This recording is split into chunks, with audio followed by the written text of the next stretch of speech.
Hi నమస్తే welcome to my channel Vasumathi సులాక్స్. ఇవాళ అలనాటి జ్ఞాపకాలు పార్ట్ 12 అండి. ఏదో సీరియల్ లాగా నా లైఫ్ గురించి చెప్పుకుంటూ స్టార్ట్ చేశాను కదా, సో ఇంకా అది కంటిన్యూషన్ చేయాలి అనేసి చేస్తాను. యాక్చువల్గా చెప్పాలనంత ఫీల్ అయితే ఏం లేదు, బట్ చెప్తాను. చాలా కష్టపడి ఎప్పుడు గుర్తుంటే అప్పుడు గుర్తు చేసుకొని చెప్తున్నాను అన్నమాట. ఏంటంటే ఇవాళ మా వారి బర్త్డే, ఇంకా బయటికి వెళ్ళాలి. సో అలనాటి జ్ఞాపకాలలోనే ఒక వీడియో చేసేద్దాం అని. చూడండి, నేను ఏం వేసుకోవాలో మీకు నా నగలు దోపిడీ గురించి చెప్పాను. నేను ఈ ఆర్టిఫిషియల్ గాజులు, ఆర్టిఫిషియల్ దండ, నార్మల్గా అందరికి ఉన్నట్టు మంగళసూత్రము, ఒక నల్ల పూసల చైన్, గోల్డ్, ఆ రెండే గోల్డ్లు, ఇక ఉంగరాలు, ఇంతే. చూడండి, ఈ ఆర్టిఫిషియల్ వేసుకుంటే మనుషులు విలువ ఇవ్వరు మనం పబ్లిక్లో, అంతే కదా. అందుకని మనం గోల్డ్ వేసుకోవాలని చూస్తాము. మనము పబ్లిక్లో ఎదుటివాడు మనకు విలువ ఇవ్వాలని కాదండి, మనకు మనం విలువ ఇచ్చుకుంటే ఎదుటివాడు విలువ ఇవ్వకపోయినా పర్వాలే. ముందు మనలో గిల్ట్ ఉండకూడదు. నేను ఆర్టిఫిషియల్ వేసుకున్నాను అన్న గిల్ట్ మనలో పోగొట్టుకోండి, అప్పుడు కంఫర్ట్గా ఉంటుంది. పక్కనోడి కోసం బతకడం అనేది చాలా బరువైన జీవితం అండి. నేను ఎప్పుడు చూడండి, 10 మంది నన్ను చూసి అనుకుంటుంటారు, నాకు ఎప్పుడు కూడా నిజం చెప్తున్నాను, నాకు బంగారు పోయింది, నాకు బంగారు వేసుకోవట్లేదన్న ఫీలింగ్ లేదు నిజంగా. బట్ ఏమంటే మాట్లాడుకున్నప్పుడు ఆ ఫీల్ వస్తుంది అంతే. అంతకుమించి ఏ రోజు కూడా నా దగ్గర బంగారు లేదని ఎప్పుడు కూడా నేను ఆలోచించలేదు. బట్ ఏంటంటే మా పిల్లలకు మాత్రం నేను వేసుకోకపోయినా వాళ్ళకు బంగారం అనేది ఎలా ఉంటుంది తెలియాలని చిన్న చిన్న చిన్నవి కొనిస్తూ ఉంటానన్నమాట వాళ్ళకు. బట్ నేను కొనుక్కోను, అయినా మా పిల్లలు కొనుక్కోమంటారు. బట్ ఉన్నాయి, లేకుండా ఏం లేదు. కానీ ఇంత స్ట్రాంగ్ ఉండవు కదండి బంగారు కొనుక్కుంటే. ఇవి రోళ్ళు గోళ్ళు నాకు రఫ్ అండ్ టఫ్గా ఉండాలి. బంగారం వేసుకుంటే డెలికేట్గా ఇట్లా ఇట్లా చూసుకుంటూ ఉండకూడదు, బాగా స్ట్రాంగ్గా ఉండాలి. స్ట్రాంగ్గా కొనేంత మనకు లేదు. అందుకు ఈ మధ్యలో అసలు నచ్చదన్నమాట అది. సరే, ఇవాళ మా వారి బర్త్డే అని చెప్పాను కదా, నేను ఇవేమి వేసుకోకుండానే అందంగా ఉన్నానా లేదా చెప్పండి, కామెంట్ పెట్టండి. ఎందుకంటే ఈ చీర వచ్చేసి నాగుల చవితికి ఇక్కడ కొన్నది, ఎంత 750 రూపాయలు. ఈ బ్లౌజ్ అయితే వేరే శారీది, దీని బ్లౌజ్ తీయలేదు. సో ఆ శారీ తీసుకొని మ్యాచ్ చేసుకున్నా. ఇదైతే మీకు తెలుసు, ఈ బాల్స్ వచ్చేసి నేను ఆర్టిఫిషియల్ దండ వాచ్ చేసుకున్నది, కట్ అయిపోతే మిగిలిన బాల్స్ను మళ్ళీ ఇలా వేసుకున్నా. ఇవి మాత్రము, ఈ బాల్స్ వచ్చేసి ఆల్రెడీ చూసినవి 1000 రూపీస్కు నా కజిన్ వేసుకుంటే అడిగితే తెచ్చిచ్చింది బెంగళూరులో. దానిలో రకరకాలుగా మార్చుకుంటుట. కానీ చాలామంది, ఇప్పుడు నా పిల్లలకు కూడా నచ్చదండి నేను ఇలాంటివన్నీ వేసుకోవటము. నా పిల్లలకు నచ్చదు కనుక మానేస్తున్నాను, పబ్లిక్కు నచ్చలేదని కాదు, నాకు ఇష్టమే. మా పిల్లలు బాగా, వాళ్ళకి ఏంటంటే నన్ను ఇలాంటివన్నీ వేసుకోవడం వాళ్ళకి ఇష్టం ఉండదు. నేను పెద్ద బొట్టు పెట్టడం ఇష్టం ఉండదు, చిన్న బొట్టే పెట్టాలంటారు. మ్యాక్సిమం మా పిల్లలకు నచ్చినట్టే ఉంటానన్నమాట నేను. సో నా ఇష్టాలంటూ ఇప్పుడు పెద్దగా లేదు. కేవలం నేను ఏంటంటే ఇవి వీడియోల కోసం వేసుకుంటున్నా. ఇవి వేసుకుంటే మనకు వాల్యూ రాదు, బట్ నాకు ఇష్టం అండి, ఏం చేయను. ఇది వేసుకుంటే షోగా ఉంటుంది. ఇప్పుడు ఇది లేకుండా ఒక లుక్ ఉంటుంది, ఇది వేసుకుంటే ఒక లుక్, అంతే. దాంతో లుక్ కోసమే బంగారం వేసుకొని వాళ్ళని అందరినీ చీప్గా చూడొద్దని చెప్తున్నా. నాకు ఇష్టం లేదు అని చెప్పినాక వాళ్ళను చీప్గా చూడకండి. ఎందుకంటే నేను నా బంగారు పోయిన తర్వాత చిన్న వస్తువు వేసుకుంటే కూడా జనాలు వింతగా చూసేవాళ్ళు. నాకు అర్థమైంది కాదు వాళ్ళ ఫీలింగ్స్ అసలు. నేను బంగారం దన్నా కూడా ఇట్లా చూస్తారు, అవునా నిజమా అని. ఇప్పుడు అవన్నీ పోయినాయి లేండి, ఆ ఫీలింగ్స్ అన్నీ పోయినాయి. దగ్గర వాళ్ళు అలా చూసేవాళ్ళు. బట్ నాకు నా ఇండ్లు చూస్తున్నా, నా లైఫ్ స్టైలు, నేను నా సామాను అంతా రిచ్గా ఉంటానా, బట్ నాకు ఇష్టం ఉండదు బంగారు. ఇప్పటికి కూడా యూట్యూబ్లో జనాలు పెద్ద పెద్ద పట్టు చీరలు కొనుక్కొని యూట్యూబ్లో వీడియోస్ పెడుతుంటారు. చీరలు అమ్మేవాళ్ళు వాళ్ళ దగ్గర కొనుక్కుంటుంటారు కదా. ఇంతమంది ఎన్ని చీరలు కొంటున్నారు, ఎక్కడి నుండి వస్తుంది జనాలకు ఇంత డబ్బు అనిపిస్తుంటుంది. నాకు సామాన్లకు పెడుతుంటే నన్ను కూడా మీరు అట్లే అనుకుంటారు కదా. అందుకే ఎవ్వరు ఏమీ అనుకోకండి, ఎవరి ఇష్టం వాళ్ళది. నీకేం కావాలో నువ్వు కొనుక్కో, ఎంజాయ్ చెయ్యి. పక్కనోడికి ఏం కావాలో వాడు కొనుక్కొని ఎంజాయ్ చేస్తాడు. నువ్వు పట్టు చీర కడితే పట్టు చీర కట్టాలి, నువ్వు బంగారు వేస్తే బంగారు వేయాలి, నువ్వు ట్రిప్కి వెళ్తే ట్రిప్కి వెళ్ళాలి, నువ్వు మంచి హోటల్కి వెళ్తే మంచిగా. ఇలా ఆలోచించకండి ఎదుటి వాళ్ళను ఎవరి పిచ్చి వాళ్ళ ఆనందం అనేసి వదిలేస్తే దానంత ఉత్తమం ఇంకోటి లేదు. మనలాగే ఎదుటివాడు ఉండాలనుకోవడము చాలా తప్పు. చాలాసార్లు చెప్పాను నేను, ఇది మళ్ళీ చెప్తున్నాను. మా పిల్లలకు కూడా చెప్తాను, వాళ్ళ పిచ్చి వాళ్ళ ఇష్టం. ఎవరికైనా ఏంటి ఇట్లా వేసినారు అట్లా వేసినారు అంటే వేసుకోనిలే, మనం వదిలేసేయాలి. మనకు కావాల్సినట్టు మనం కంఫర్ట్గా ఉన్నామా లేదా అంతే. ఇంకా ఏంటంటే అండి, నేను ఎప్పుడు అత్తింటోళ్ళ గురించి చెడ్డగానే మీకు చెప్తున్నాను కదా, నా లైఫ్లో జరిగినవే చెప్తున్నాను కదా. సో ఈరోజు ప్రజెంట్ నడుస్తున్న ఒక సిచ్యుయేషన్ చెప్తాను, మీరే న్యాయం చెప్పండి. మా అత్తగారు చనిపోయినారు, ఓకే. ఈరోజు ఈ టాపికే. ఇంకా మా మామగారు బ్రతికే ఉన్నారు, కానీ ఆయనకు మాకు కాంటాక్ట్లు లేవు. ఏంటంటే ఆయనకు ఫోన్ ఉండేది ఒకప్పుడు, కూతురు కొనిస్తుంది, అది మళ్ళీ చెడిపోయిన తర్వాత ఫోన్ ఉండదు. రీజన్ చెప్తున్నా చూడండి. మా మామయ్యతో ఈరోజు మా ఆయన బర్త్డే, మనసుకి కొంచెం కష్టం అనిపించి చెప్తున్నా. మా ఆయనకు అమ్మాయిలాగా లేదు. ఎప్పుడు అడుగుతాను, మీ నాన్నకు ఫోన్ చేయండి, ఫోన్ చేసి మాట్లాడండి. మీరు మాట్లాడకపోతే జనాలు ఏమనుకుంటారు, కోడళ్ళేమో ఇలా చేశారని అనుకుంటారు. మాట్లాడండి అంటే ఫోన్లు చేస్తే ఎత్తారనమాట. ఎందుకంటే మా మామయ్య ఫోన్ లేదు. ఇంకా మా మామయ్యతో మాట్లాడాలంటే మా బాబా గారికే చేయాలి. సో ఆయనకే చేసి మాట్లాడతాము. ఇప్పుడు ఆయన కూడా ఫోన్లు ఎత్తటం లేదు.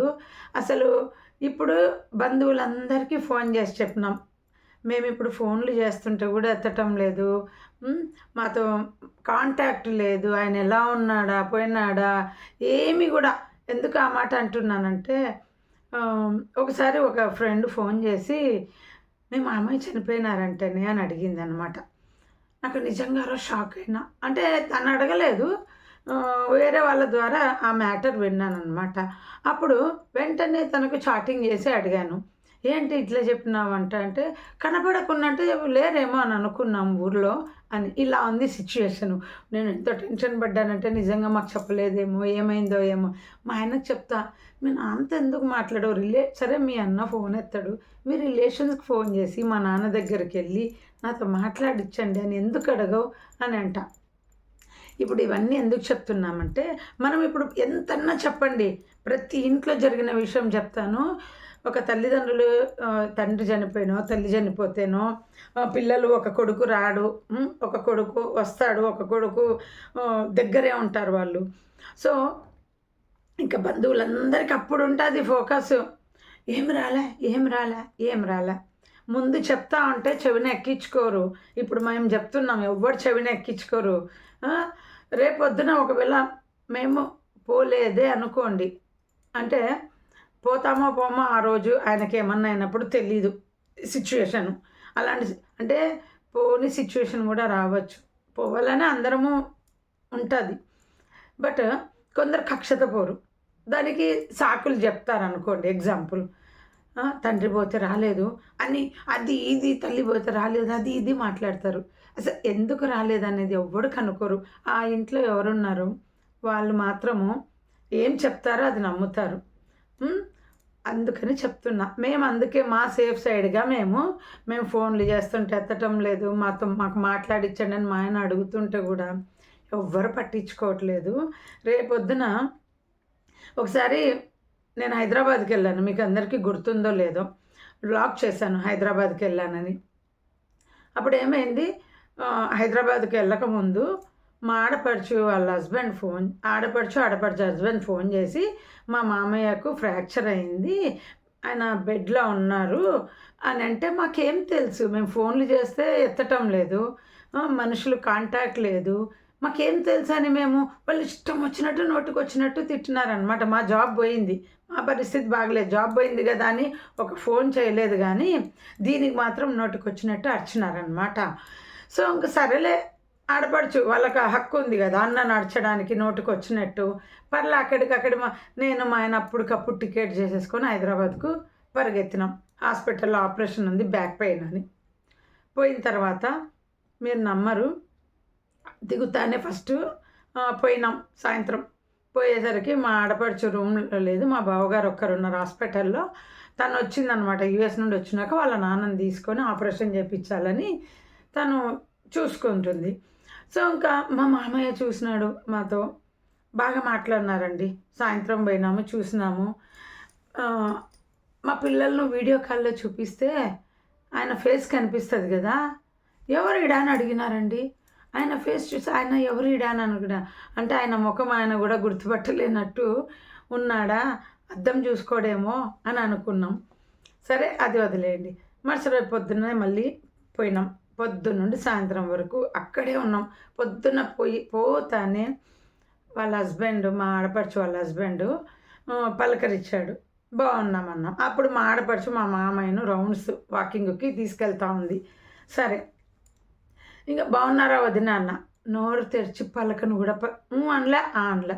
మా ఆయనతో మాట్లాడుతుంది. నేనేం తప్పు చేశాను చెప్పండి, అసలు నా మీద ఎందుకు అంత రివెంజ్ ఆవిడకు. మళ్ళీ ఇంకోసారి నేను పలకరించినాను, అప్పుడు పలకలేదు. ఇంకా సాయంత్రం వరకు మా ఆయనను తన పనికి అంటే హాస్పిటల్ వర్క్కి రాన్న అది ఇది అంటే మా ఆయన చెప్పాల్సిన బాధ్యత లేదేమ్మా, వదిన పలకరిస్తుంటే పలకలేదు ఏమైంది అని ఆయన అడగచ్చు కదా. ఏంటో ఆమెను చూస్తే అందరూ పెద్ద ఫారిన్లో ఉన్నంత మాత్రాన భయపడుతుంటారు అందరు. నాకు అర్థం కాదు అసలు. ఆమెను చూసినా భయపడతారు, తర్వాత మా బావగారిని చూసినా భయపడతారు. నాకు డిప్రెషన్ అండి, ఇంకా కడుపులో ఉండి బాధ పొక్కుకొస్తుంది.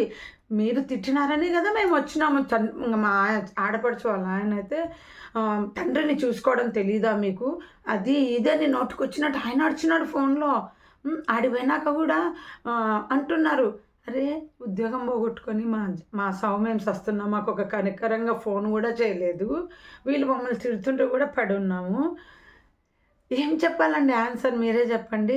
ఏం చెప్పాలి, తిడుతూ ఉంటే మా బావగారు బాగా మాట్లాడినారు, కలిస్తే బాగా మాట్లాడతారు, బ్రహ్మాండంగా కూర్చొని మా మామయ్య నేను కూడా బాగా మాట్లాడాం, తృప్తిగా మాట్లాడాం. పిల్లల్ని వీడియో కాల్లో మాట్లాడించాం. కానీ ఇంకా సాయంత్రం అయినాక ముందే నాకు హోమియో డాక్టరు డిప్రెషన్కి మందులు ఇచ్చినాడు, తీసుకెళ్ళి అప్పుడు పొద్దున మధ్యాహ్నం సాయంత్రం రాత్రి వేసుకుంటుంది. మీకు చెప్పాను కదా నాకు డిప్రెషన్ ఉందని. కడుపులో ఉండి బాధ తన్నుకొస్తుంది. నాకేం మాట్లాడకుంటే ఆమె సొమ్ము ఆమె తింటుంది, నా సొమ్ము నేను తింటున్నా. మేము నాకు ఏ రోజు ₹1 ఇవ్వలేదు. కడుపులో ఉండి తన్నుకొస్తుంది బాధ. ఇంకా నేను సాయంత్రం అయితేనే మీకు చెప్తుంటాను కదా నాకు డిప్రెషన్ ఎక్కువ అవుతుంది 5 తర్వాత అని. ఇంకా తట్టుకోలేక మా ఆయనకు చెప్పిన నేను వెళ్ళిపోతానండి రూమ్కి, నువ్వు తర్వాత రా. మేము 3 రోజులు ఉండాలని పోయినాం, నువ్వు తర్వాత రా అని చెప్పేసి కూర్చొని కూడా ప్లేస్ లేదు, నిలబడుకొని ఉన్నాం. నా ముందు నుండి రూమ్లో ఇట్లా తిరుగుతుంది పోతుంది.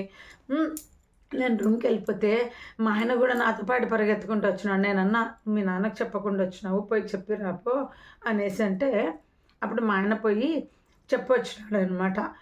ఇట్లా చెల్లెలు మా ఆవిడతో మాట్లాడట్లేదు, అందుకనేసి మేము వెళ్ళిపోతున్నాం నాన్న అని చెప్పేసి వచ్చినాడు. వచ్చినాక వీడియో కాల్ మాట్లాడినామండి మా మామయ్యతో. ఇంకా ఆ తర్వాత ఒకసారి 2 సార్లు మాట్లాడించినారు. ఆ తర్వాత ఇంకా నో ఫోన్స్. దీనికి ముందు గ్రూప్ వీడియో పెట్టుకున్నారు, గ్రూప్ చేసుకున్నారు ఆపరేషన్ ముందు. మొత్తం నన్ను అందరినీ జాయిన్ చేస్తే నేను ఊరు నుండి వచ్చిన తర్వాత ఆ గ్రూప్లో నుండి బయటకు వచ్చేసిన. మనుషులు ఇలా బిహేవ్ చేస్తారు. ఒక తండ్రికి తల్లికో ఏమన్నా అయితే ఇంకో కొడుకు, అక్కడ చూసుకునే కొడుకును మాత్రము అడగండి, ఇంకో కొడుకుకు ఫోన్ చేసి ఏం నాయనా నువ్వు ఎందుకు మీ అమ్మకి ఇట్లయితే రాలా, మీ నాన్నకి ఇట్లయితే రాలా అని అడగండి. ఎందుకు రాలేదంటే వాళ్ళు చెప్పినప్పుడు ఫస్ట్ ఇంట్లో ఉన్న వాళ్ళు చెప్పినదే కాదు నమ్మాల్సింది, ఊరు బయట ఉన్న వాళ్ళు కూడా చెప్పినది నమ్మండి. నేను కూడా ఇట్లాగే ఈ మధ్య ఒకరిని అట్లాగే అడిగిన, ఏమి మీ నాన్న పోతే సంవత్సరం తద్దినానికి పోయేది లేదా అంటే 1,00,000 కారణాలు చెప్పినారు. మనకేం తెలుసు, అవతల వాళ్ళు చెప్పిందే మనం వింటాము. అలా వన్ సైడ్ వినకండి ఎవరైనా చెబితే. నేను ఈ వీడియో పెట్టిన దాంట్లో మీకు పిచ్చి పిచ్చిగా అనిపించిండొచ్చు. ఈరోజు ఇంతే మాట్లాడాలనిపించింది, ఇంతే మాట్లాడినానండి. Bye, see you. మళ్ళీ నెక్స్ట్ వీడియోలో మాట్లాడతా.